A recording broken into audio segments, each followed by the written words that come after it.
કમલેશભાઈ ચંદાણી પ્રેરિત કાવડ યાત્રાના કાર્યાલયનો ઉદ્ઘાટન સમારોહ યોજાયો।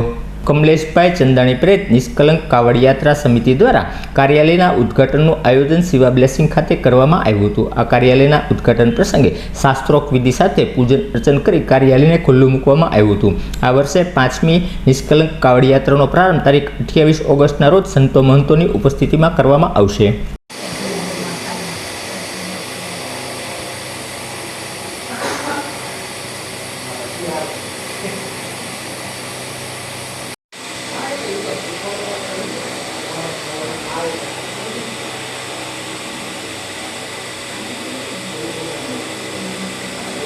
समर्पयामि स्नानं समर्पयामि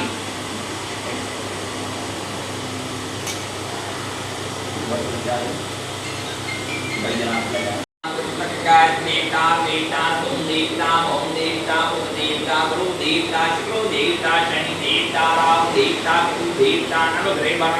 श्रावण मासना पवित्र समय निष्कलंक कावड़ यात्रा નું આયોજન ગત 4 વર્ષથી કરી છે। આ 5મું વર્ષ છે। સંતો મહંતોના સાનિધ્ય અને ભગવાન મહાકાલજીની કૃપાથી આ શુભ પ્રસંગ થાય છે।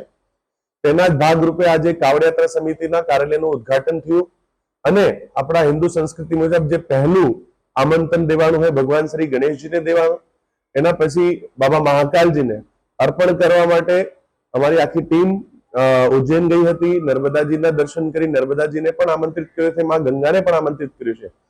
તો આ ભવ્ય શોભાયાત્રા જે છે, કાવડ યાત્રા જે છે, એ 23/8 રવિવારના દિવસે પ્રસ્થાન કરવાની છે જશોનાથ મહાદેવથી।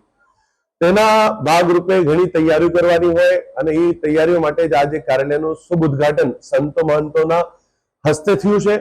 અને દર વર્ષની જેમ આ વર્ષે પણ માં ગંગાની આરતી શ્રાવણના પહેલા સોમવારે ગંગાજળા તળાવ ખાતે થવાની છે સાંજે 7 કલાકે।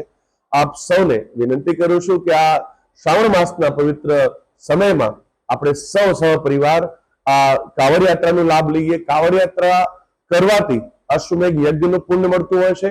કાવડ યાત્રામાં આપણે ગંગાજળ જશોનાથ મહાદેવથી લઈને પ્રસ્થાન કરશું સાંજે 4 વાગે 23/8 અને એ ગંગાજળ લઈને આપણે નિષ્કલંક મહાદેવ સુધી પગપાળા કરીને જવાના છે।